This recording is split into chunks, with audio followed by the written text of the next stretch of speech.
भगवान् वीरो मंगलम गौतमो गणी मंगलम कुंद कुंदारियो जैन धर्मोस्तु मंगलम सर्वमंगल मांगल्यम सर्वकल्याणकारकम प्रधानम सर्वधर्माणां जैनम जयतु शासनम वंदे विद्यासागरम।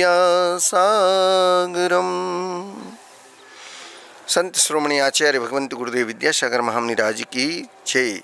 देवादिदेव श्री अजितनाथ भगवान की जय। ज्येष्ठ मुनिराज श्री ब्रह्म सागर मुनि महाराज की जय। पूज्य मुनिवासी निर्मत सागर जी, निसर्ग सागर जी, श्रमण सागर मुनि महाराज की जय।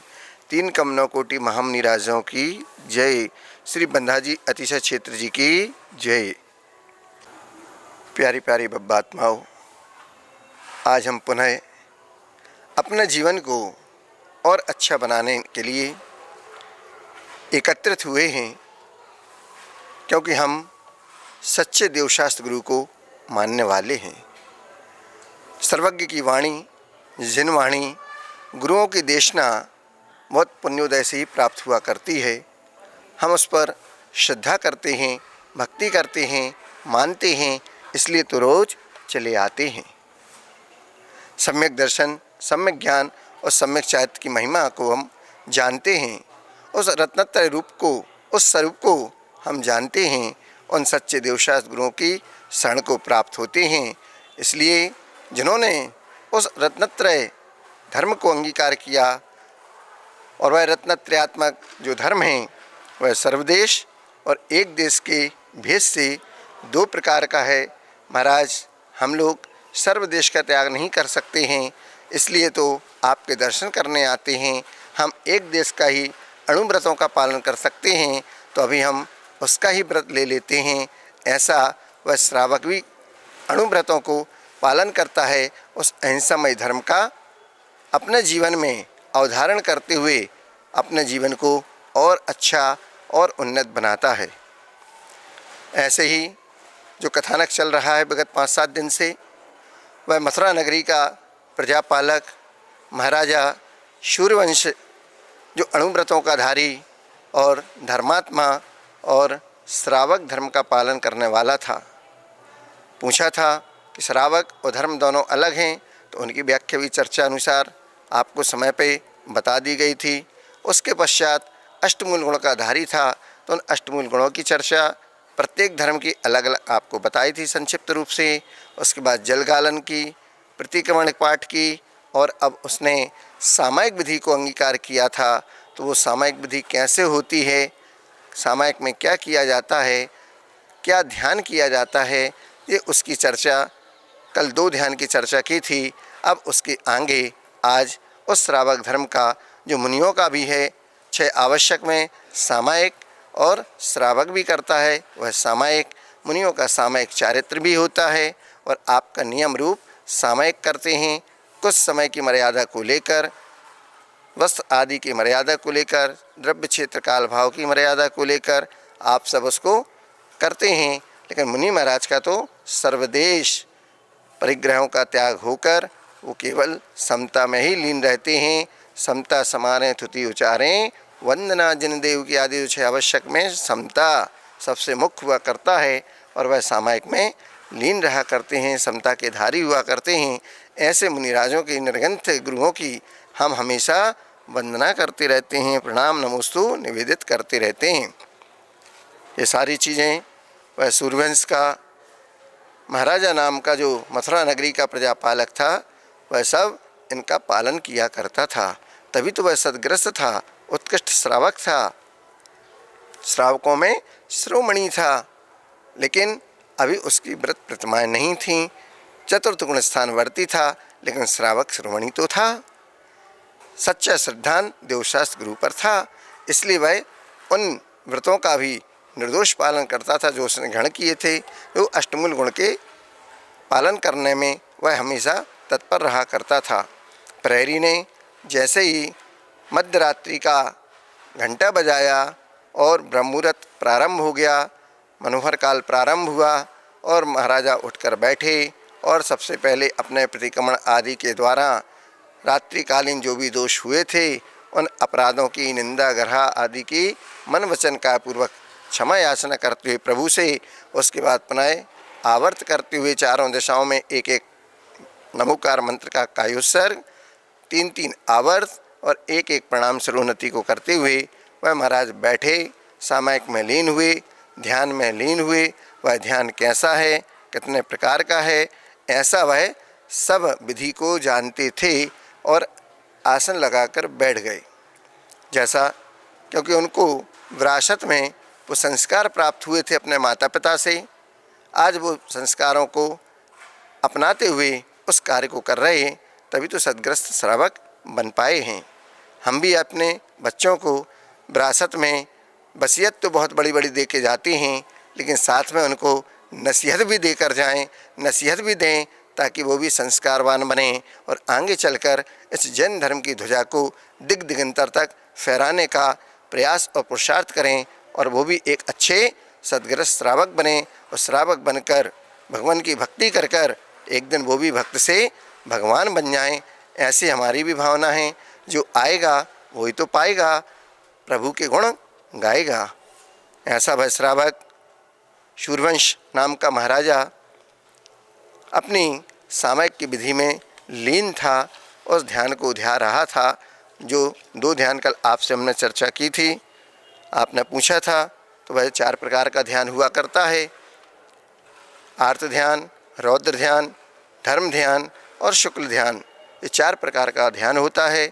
इनके प्रत्येक के 4-4 भेद के द्वारा 16 प्रकार का वह धर्म ध्यान हो जाता है, जिसमें से 2 ध्यान आर्त ध्यान, रौद्र ध्यान हमारे संसार को बढ़ाने में कारण हैं और धर्म ध्यान और शुक्ल ध्यान हमारे लिए संसार से मुक्ति को प्राप्त कराने में अर्थात मोक्ष प्राप्त कराने में सहायक होते हैं। कल आर्त ध्यान और रौद्र ध्यान की चर्चा हुई थी। अब उसके आगे तीसरा धर्म ध्यान है जिसको कहते हैं धर्म ध्यान। वह तीसरा धर्म ध्यान नाम क्या है कि विचारों में मन का स्थिर होना धर्म ध्यान कहलाता है, अथवा सम्यक दर्शन, सम्यक ज्ञान और सम्यक चारित्र को धर्म कहते हैं। और जो उस धर्म से युक्त जो चिंतन होता है उसको धर्म ध्यान कहते हैं। ऐसा रत्नगर श्रावकाचार्य में आचार्य भगवान समर्थ स्वामी जी कहते हैं। मोह तथा क्षोभ से रहित जो आत्मा का परिणाम है वह धर्म ध्यान कहलाता है। उस धर्म से उत्पन्न जो ज्ञान है, जो ध्यान है, उसका नाम धर्म ध्यान है और वह 4 प्रकार का हुआ करता है। सबसे पहले आज्ञा विचय, दूसरे नंबर में अपाय विचय, तीसरे नंबर में विपाक विचय और चौथे नंबर पर संस्थान विचय। ये 4 प्रकार का धर्म ध्यान हुआ करता है। आज्ञा विचय क्या है? जो आज्ञा भगवान ने दी उसको मन वचन काय पूर्वक श्रोधार करना, इसका नाम आज्ञा विचय। क्यों? जो इंद्रियों से दिखाई नहीं देता, ऐसे बंध, मोक्ष, संबर आदि जो भी उन पदार्थों में जिनेंद्र भगवान की आज्ञानुसार उनको निश्चय से मानकर उनका ध्यान करने का नाम ही हमारे लिए आज्ञा विचय धर्म ध्यान है। दूसरे नंबर पर अपाय विचय, संसार में भटकते प्राणी जो मिथ्या दर्शन आदि, मिथ्या ज्ञान, मिथ्या चारित्र की विधि इनके पास रहती है, वह भगवान इनसे दूर कैसे हों, इस उपाय से इनका दुख दूर कर सकूं, ऐसा निरंतर चिंतन करना अपाय विचय नाम का धर्म ध्यान है। अपाय अर्थात उपाय करना कि कैसे इनके दुख दूर हो जाएं, उसका नाम धर्म ध्यान है। तीसरा विपाक विचय धर्म ध्यान, कर्मों के उदय से सुख दुख होता है, ऐसा चिंतन करने का नाम विपाक विचय धर्म ध्यान है। भी विशेष रूपेण पाकः, वह कहलाता है विपाक। जैसे आप मीठा बनाते हैं, 1 तार की चाशनी, 2 तार की चाशनी, 3 तार की चाशनी, 4 तार की चाशनी आदि आदि, तो जितना आप उसको पकाते जाते हैं उतना अधिक अधिक वह गाढ़ा होता है, उतना अच्छा मीठा फल देता है। उसी प्रकार जो आज हमने कर्म किए हैं, जब वह समय आएगा, वो पक जाएगा, फिर वो उसका विपाक पकने के बाद कैसा फल देगा, ये उसका नाम है विपाक विषय धर्म ध्यान। तो ऐसा चिंतन करना कि कर्मों के द्वारा ही हमारे सुख दुख हुआ करते हैं, उनका नाम विपाक विषय धर्म ध्यान है। जीवों को जो एक से अनेक भवों में पुण्य पाप में उन कर्मों का फल प्राप्त कराता है, उसके उदय उदीर्णा संक्रमण बंध और मोक्ष का चिंतन करना, इसका नाम विपाक विषय धर्म ध्यान होता है। कर्मों की विभिन्न स्थितियां हुआ करती हैं, बंध हैं, उदय हैं, सत्ता, अपकर्षण, उपकर्षण, उदीर्णा आदि।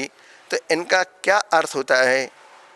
तो संक्षिप्त से बंध जिसको कहते हैं कि कर्म परमाणुओं का आत्मा के साथ प्रकृति, प्रदेश, स्थिति और अनुभाग को लेकर जो बंधन में बंध जाता है, उसका नाम बंध कहलाता है। उदय तो कर्मों के फल देने के लिए आना उदय कहलाता है। जैसे सुबह सूर्योदय होता है, तो सूर्योदय के साथ दो चीज़ें होती ना, एक प्रकाश भी मिलता है और दूसरा प्रताप भी मिलता है, ऊष्मा भी मिलती है और उजाला भी मिलता है। उसी प्रकार से कर्म रूपी जो फल हमें प्राप्त होते हैं, उनका आना, कर्म के फल को देने के आने का नाम उदय कहलाता है। सत्ता क्या होती है? आत्मा के साथ बद्ध संचित कर्म सत्ता कहलाते हैं। उत्कर्षण सत्तागत जो शुभ अशुभ कर्मों की स्थिति अनुभाग में वृद्धि हुआ करती, उसका नाम उत्कर्षण है। अपकर्षण सत्तागत शुभ अशुभ कर्मों की स्थिति अर्थात उसके अनुभाग में हानि आदि का होने का नाम अपकर्षण है। उदीर्णा नियत समय में कर्मों का उदय होने का नाम और असमय में फल देने का नाम उदीर्णा कहलाता है। नियत समय में पूर्व कर्मों का उदय होना, जैसे आप 10 बजे भोजन करते हैं, तो आपको तो निश्चित समय है ही आपका। पूर्व समय में, नियत समय में पूर्व कर्मों का उदय में आना, तो आपका समय निश्चित है 10 बजे भोजन करने का।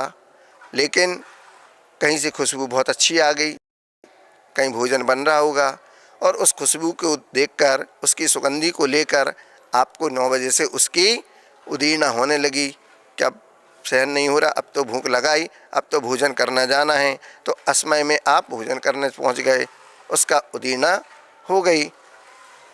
संक्रमण एक कर्म प्रकृति का सजातीय अन्य कर्म प्रकृति के रूप में परिवर्तित होने का नाम संक्रमण है। उपशम सत्तागत कर्मों के उदय में आने को रोक देने का नाम उपशम है। जैसे कीचड़ मिला हुआ पानी रहता, आप थोड़ी सी फिटकरी निर्मली उसको घुमा देते हैं और थोड़ी देर के लिए छोड़ देते हैं, तब वह धीरे धीरे नीचे बैठ जाता है जो कीचड़ आदि होता है, और ऊपर स्वच्छ पानी आपको मिल जाता है। तो सत्तागत कर्मों को उदय में आने से रोक देने का नाम उपशम है। निधत्ति क्या है? कि जिस अवस्था में कर्म उदीर्णा संक्रमण का सर्वथा अभाव हो जाए, जिस कर्म का अवस्था में, जिस अवस्था में कर्म आ रहे हैं, उसकी उदीर्णा संक्रमण का सर्वथा अभाव हो जाने का नाम निधत्ति है। और निकाचित कर्म की जिस अवस्था में उत्कर्षण और अपकर्षण, उदीर्णा संक्रमण का सर्वथा अभाव हो जाए, उसे निकांचित कर्म कहा जाता है। ऐसे निधत्ति और निकांचित कर्म जो हमारे अनादिकाल से लगे हुए हैं, इन सब की निष्कासन, इन सब का क्षय केवल एक ही कारण से होता है, और वह है केवल प्रभु की भक्ति। जो प्रभु की भक्ति निष्काम भाव से करते हैं, ऐसे लोगों के निधत्ति निकाचित कर्म बंधे भी हों तो प्रभु की भक्ति से वो सब क्षय को प्राप्त हो जाते हैं, और उनकी असंख्यात गुणी कर्म की निर्जरा हो जाती है, और उनको भी शातिशय पुण्यबंध प्राप्त होता है। निःश्रेयस और अभ्युदय दोनों परंपरा से आपको प्राप्त होते हैं, क्योंकि सदग्रस्त तो परंपरा से ही मोक्ष पाएगा, लेकिन मुनि बनेगा तो निश्चित है उसको अवश्य मुक्ति की प्राप्ति होती है, हो जाए। इस मंगल भाव के साथ आपको हमेशा ये भावना भाते रहना चाहिए। तो ऐसे निधत्ती और निकाचित कर्मों का भी क्षय होते देखा गया है। उसके बाद चौथा धर्म ध्यान का विषय संस्थान विषय। वह संस्थान विषय धर्म ध्यान क्या कि 3 लोक का आकार कैसा है, पुरुषाकार है, उसका प्रमाण क्या है आदि का चिंतन करना, यह संस्थान विषय नाम का धर्म ध्यान है। यह धर्म ध्यान चौथे गुण स्थान से 7वें गुण स्थान तक होते हैं, ऐसा सर्वासिद्धिकार कहते हैं। आचार्य पूज्यपाद भगवान ने सर्वासिद्धि में कहा कि धर्म ध्यान का गुण स्थान चौथे से 7वें तक हुआ करता है। गुण स्थान क्या महाराज? गुण के रहने के स्थान को गुण स्थान कहते हैं। वह धर्म ध्यान 10 भेद रूप में भी आचार्य भगवंतों ने कहा है। आज्ञा विचय, अपाय विचय, उपाय विचय, जीव विचय, अजीव विचय, भाव विचय, विपाक विचय, चिराग विचय, हेतु विचय, संस्थान विचय, ये आपको 10 प्रकार के धर्म ध्यान के 10 भेद उन्होंने बता दिए। संस्थान विचय धर्म ध्यान का भी उसके भी भेद हुआ करते हैं, क्योंकि विस्तार है। जितना आप उसमें गोता लगाएंगे उस सागर समुद्र में उतने ही आप बहुमूल रत्न को प्राप्त कर पाएंगे। तो आचार्य भगवान एक सूत्र देते हैं, उसके भेद प्रभेद को और बढ़ाते हुए अंत तक आपको वहाँ पहुँचा देते हैं, ताकि आपका धर्म ध्यान निर्बाध रूप से चलता रहे, आपको उसकी समझ आ जाए। तो हमारे द्वारा जो पाप हुआ करता है अज्ञान अवस्था में, वो भी हमारा ठीक हो जाए, उस पाप से हम बच जाएं। तो वह धर्म ध्यान भी 4 प्रकार का बताया है। संस्थान विचय उसके अंतर्गत आया चौथा, तो उसके भी 4 भेद उन्होंने बता दिए। कैसे? तो पहला है पिंडस्थ ध्यान। वह पिंडस्थ ध्यान क्या? शरीर में स्थित आत्मा का चिंतन करने का नाम पिंडस्थ ध्यान है। उसके 5 भेद बताए आचार्य भगवंत ने कि पहला है पृथ्वी धारणा। एकांत में बैठकर साधक संसार के जो गहन समुद्र है, और वह समुद्र अथवा अथाह जल राशि से वह जल समुद्र भरा हुआ है, और उसमें वैसे ही यह संसार हम एक कल्पना करते हैं कि एक संसार समुद्र है, अथाह जल राशि से वह भरा हुआ है। यत्र तत्र स्वर्ग आदि सुख विषय सुख रूप कमल जिसमें खिले हुए हैं, ऐसी जल राशि के मध्य में जो कमल है, जो खिला हुआ है, वह 1000 पंखुड़ी वाला है। ठीक इसके बीच में एक सुमेरु पर्वत है, और उस पर्वत पर एक आसन रखा हुआ है, और उस आसन पर मैं आसीन हूँ, अर्थात बैठा हुआ हूँ। ऐसा आपका चिंतन करने का नाम पिंडस्थ करता है, विचार करता है, और उस आसन पर वह आसीन है, बैठा हुआ हूँ, ऐसा वह चिंतन करके साधक द्वितीय आग्नेय धारणा की ओर प्रवेश करता है।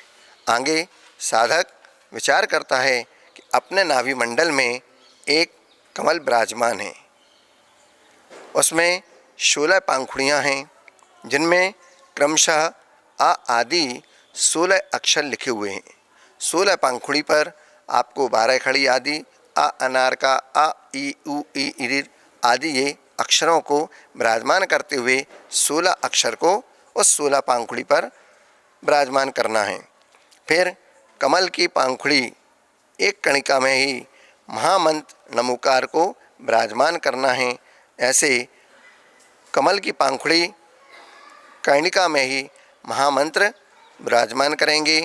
उसमें से मंद मंद धुएं की शिखाएं निकल रही हैं। धीरे धीरे उस धुएं के साथ में स्फुलिंगें अर्थात चिंगारियां भी निकलने लगी हैं। ये पंक्तियों की चिंगारी पंक्तिबद्ध होकर क्रम से पहले, दूसरे, तीसरे, चौथे, 5वें, 6वें, 7वें ऐसे पूरी पंखुड़ियों में से निकलती रही हैं। ऐसी वह चिंगारियां उस कर्म रूपी हमारे जो कर्म हैं उन कर्मों को जला रहे हैं। उसमें हमारी अग्नि लग गई है। अब धीरे धीरे वह कर्म हमारे सारे दग्ध होने लगे हैं। इस प्रकार का अपन को चिंतन करना है। 9 कर्म जलते हैं।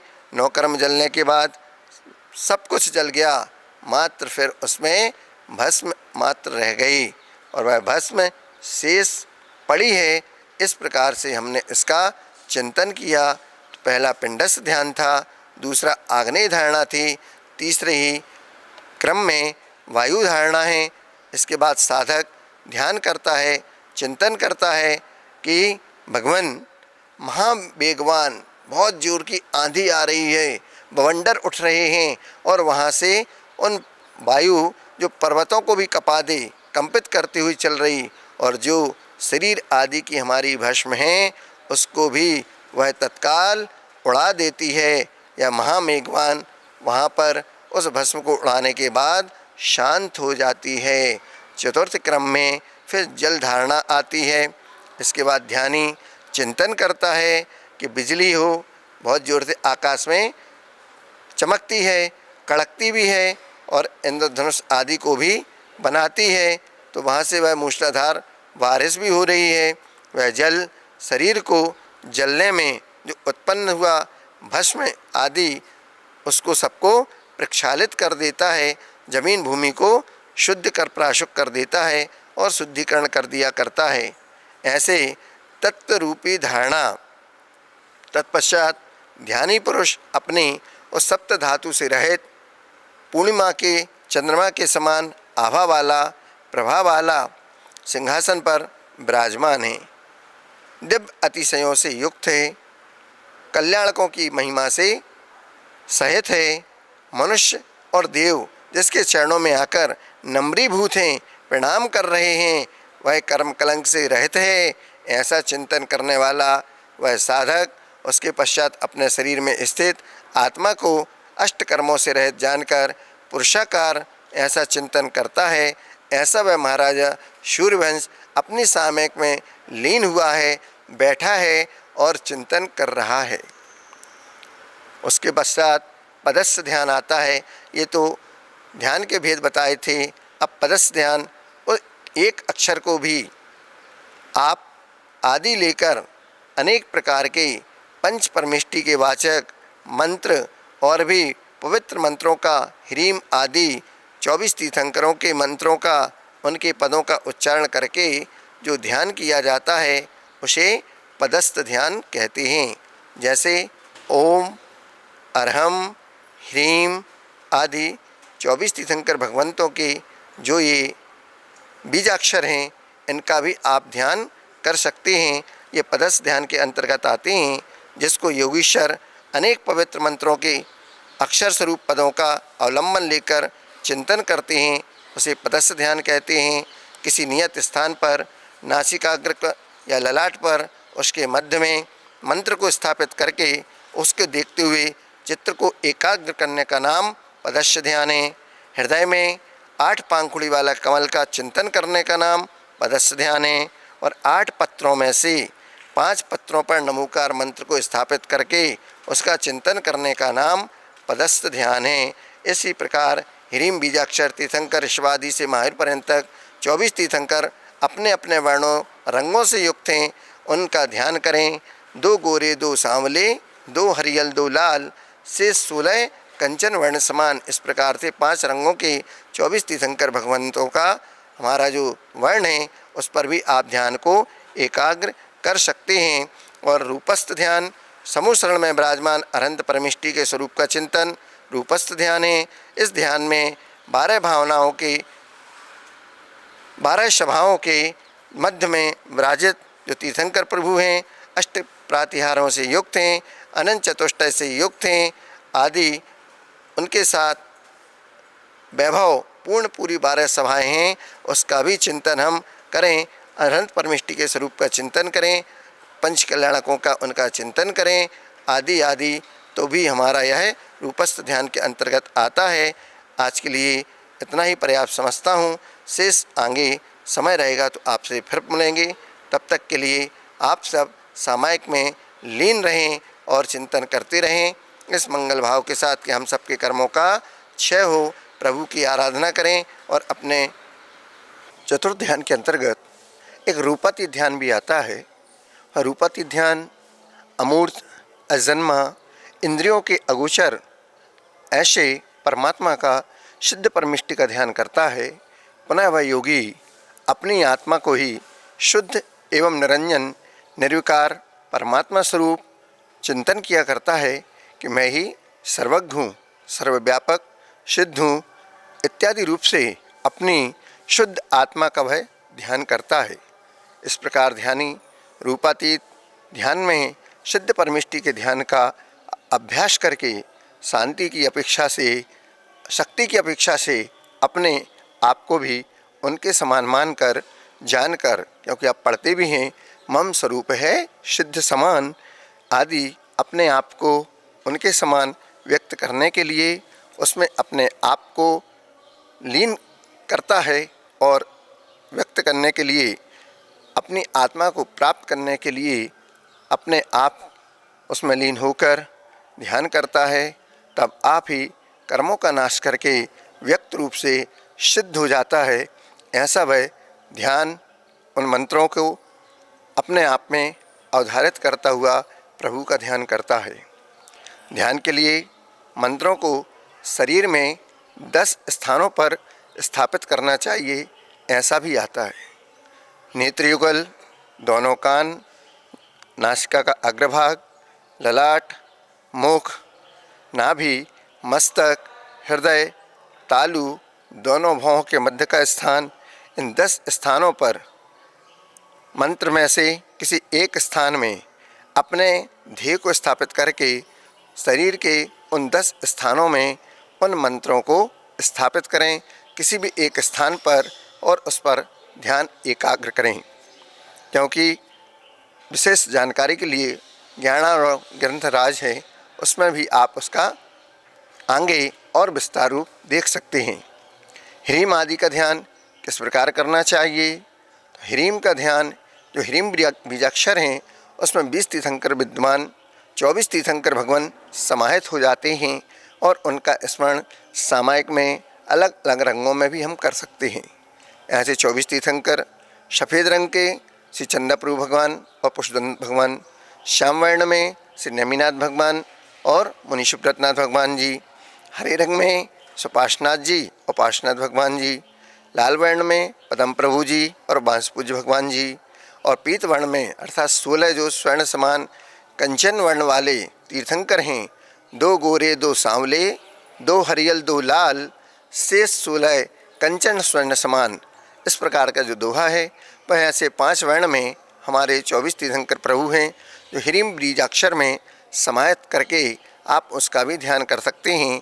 और 5 रंगों में 24 तीर्थंकर भगवान को स्थापित करके उनका ध्यान करें। शेष 16 तीर्थंकर भगवान पीत वर्ण के हैं। इस प्रकार ध्यान की एकाग्रता से शरीर के रोग भाग जाते हैं एवं मन प्रसन्नता से लबालब हो जाता है, सराबोर हो जाता है। अरहंत परमेष्टि का श्वेत रंग में नाभि पर ध्यान करें, सिद्ध परमेष्टि का लाल रंग में मस्तक में ध्यान करें, आचार्य परमेष्टि का पीले रंग में कंठ में ध्यान करें, और उपाध्याय परमेष्टि का हरे रंग में हृदय में ध्यान करें, और सर्व साधु परमेष्टि काले रंग में मुख में ध्यान करें तथा इनके मूल गुण आदि का भी आप चिंतन कर सकते हैं। ऐसा यह साधक करता है और सामायिक में लीन हो जाता है। सामायिक में ही उनका यह ध्यान चिंतन किया करता है और असंख्यात गुणी असंख्यात गुणी कर्म की निर्जरा किया करता है। ऐसा वह राजा सूर्यवंश भी अपनी सामायिक लीन होकर इस प्रकार के ध्यान को कर रहा है। आपको भी यह ध्यान की विधि संक्षिप्त रूप से बताई जा रही है। महारानी भी अपने उस ध्यान में एकाग्र होकर सामायिक कर रही हैं।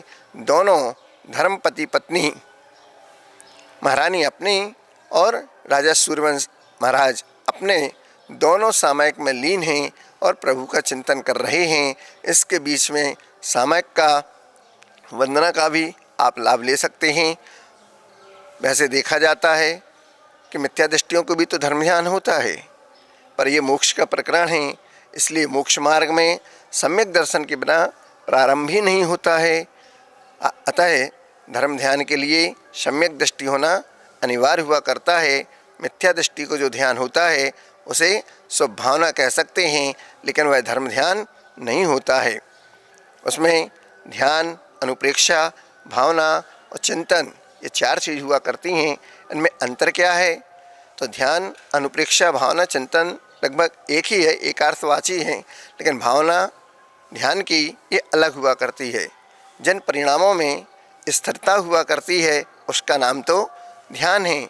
और जो मन का एक पदार्थ में दूसरे पदार्थ में चलायमान होना, यह तो भावना कहलाती है, अनुप्रेक्षा कहलाती है या चिंता कहलाती है। यही यहाँ पर चिंता का अर्थ अर्थात ध्यान से लेना है। चिंतनम चिंता, ऐसा सर्वसिद्धिकार भगवान पूज्यपाद स्वामी ने भी कहा है। ऐसे उसके ध्यान के विषय हैं। और अंत में चौथा जो धर्म ध्यान का ध्यान है उसको कहते हैं शुक्ल ध्यान। वह शुक्ल ध्यान मन की अत्यंत निर्मलता होने पर जो एकाग्रता होती है उसे शुक्ल ध्यान कहते हैं। वह शुक्ल ध्यान भी 4 प्रकार का हुआ करता है। पृथक वितर्क विचार, जो पृथक पृथक अर्थात जिसके अंतर्गत व्यंजन, योग की संक्रांति आदि हुआ करती हैं, और सुरत जिनका आधार हुआ करता है, वह पृथक पृथक तो वितर्क विचार नाम का प्रथम शुक्ल ध्यान हुआ करता है। वितर्क अर्थात श्रुत ज्ञान, विचार अर्थात क्रांति, और योग से संक्रांति। इस प्रकार वह 3 प्रकार की हुआ करती है, अर्थ संक्रांति, व्यंजन संक्रांति और योग संक्रांति। अर्थ से संक्रांति क्या है कि ध्यान करने योग्य पदार्थों का द्रव्य को छोड़कर उसकी पर्याय की ओर ध्यान किया जाता है, अथवा पर्याय को छोड़कर उसके द्रव्य का ध्यान किया जाता है, उसका नाम होता है अर्थ संक्रांति। मिट्टी एक द्रव्य है और घड़ा उसकी पर्याय है, तो मिट्टी से ध्यान कर रहे हैं और घड़ा की ओर हम पहुंच जाते हैं, तो ये अर्थ संक्रांति हुई, क्योंकि द्रव्य से पर्याय की ओर हम गए। कभी घड़े से ध्यान करते हैं, घड़े के ऊपर ध्यान ना करके हम उसकी मिट्टी की ओर पहुंच जाते हैं, द्रव्य की ओर पहुंच जाते हैं। तो कभी द्रव्य से पर्याय और कभी पर्याय से द्रव्य की ओर लौट के आना, इसका नाम अर्थ संक्रांति हुआ करता है। दूसरा व्यंजन संक्रांति क्या है? वचन को व्यंजन कहते हैं। एक सूत्र का अवलंबन लेकर दूसरे सूत्र का अवलंबन हो जाता है, उसको भी छोड़कर अन्य वचन का आलम्बन लेने का नाम व्यंजन संक्रांति है। योग संक्रांति मनोयोग को छोड़कर वचन योग का ग्रहण करना, वचन योग को छोड़कर काय योग में आना, और काय योग को भी ग्रहण करके योग संक्रांति के रूप में उसको पा जाना, इसका नाम योग संक्रांति है। एकत्व वितर्क द्वितीय शुक्ल ध्यान, जो शुक्ल ध्यान 3 योगों में से अर्थात मन वचन काय में से तीनों योग में के साथ हुआ करता है, वह अर्थ व्यंजन योग संक्रांति से रहित हुआ करता है। वह विकल्प वितर्क दूसरा शुक्ल ध्यान एकत्व वितर्क, वह अविचार ये द्वितीय शुक्ल ध्यान हुआ करता है। तीसरा शुक्ल ध्यान है सूक्ष्म क्रिया प्रतिपाती अप्रतिपाती, अर्थात जो गिरता नहीं है। जब ये 8वें गुण स्थान से 11वें गुण स्थान तक प्रथम पृथक वितर्क विचार नाम का शुक्ल ध्यान हुआ करता है। दूसरा एकत्व वितर्क अविचार या द्वितीय शुक्ल ध्यान 12वें गुण स्थान में हुआ करता है, और सूक्ष्म क्रिया प्रतिपाती या 13वें गुण स्थान में तीसरा शुक्ल ध्यान हुआ करता है, जब जो गिरता नहीं है। जब संयुक्त केवली भगवान का आयु कर्म अंतर्मुख शेष रहता है, तब सब प्रकार के वह वचन योग, मनोयोग और बाद में सूक्ष्म काय अर्थात बादर काय योग को बादर काय योग को त्याग कर मात्र सूक्ष्म काय योग रहता है, तब सूक्ष्म क्रिया प्रतिपाती नाम का ध्यान हुआ करता है। सूक्ष्म यानी सूक्ष्म अल्प, बहुत छोटा, वो सूक्ष्म दिखते ही नहीं हमारे लिए, केवल ज्ञानी का विषय है, हमारी नेत्र इंद्रिय से तो वह सूक्ष्म दिखता ही नहीं। ऐसा सूक्ष्म क्रिया अर्थात योग और अप्रतिपाती अर्थात गिरता नहीं है, ऐसा वह ध्यान ऊपर ही ऊपर जाता है, उसका नाम है सूक्ष्म क्रिया प्रतिपाती। और चौथा है शुक्ल ध्यान का जो 14वें गुण स्थान में हुआ करता है व्युपरत क्रिया निर्वृत्ति, ये चौथा शुक्ल ध्यान है, ये 14वें गुण स्थान में हुआ करता है। वी अर्थात उपरत, क्रिया अनिवृत्ति जो विशेष रूप से अर्थात दूर हो गई है, क्रिया किसकी? योगों की, जिससे वह विपरीत क्रिया हो और अनिवृत्ति हो, वह व्युत्परत क्रिया निवृत्ति ध्यान है। अर्थात योग रहित अवस्था को जो ध्यान होता है उसे व्युपरत क्रिया निवृत्ति ध्यान कहते हैं। तत्व में गुणों के स्थान के रहने को गुणस्थान कहा गया है। वह गुणस्थान 4 प्रकार का है जो इन चारों शुक्ल ध्यानों में आता है। प्रथम शुक्ल ध्यान 8वें गुणस्थान से लेके 11वें गुणस्थान तक हुआ करता है। दूसरा शुक्ल ध्यान 12वें गुणस्थान में हुआ करता है। तीसरा शुक्ल ध्यान 13वें गुणस्थान में हुआ करता है और चौथा शुक्ल ध्यान 14वें गुणस्थान में हुआ करता है। और 14वें गुणस्थान को पार करके भगवान सिद्ध परमेष्टि हो जाते हैं, हमारे इस संसार से पार हो जाते हैं, अब कभी इस संसार में लौटकर नहीं आएंगे।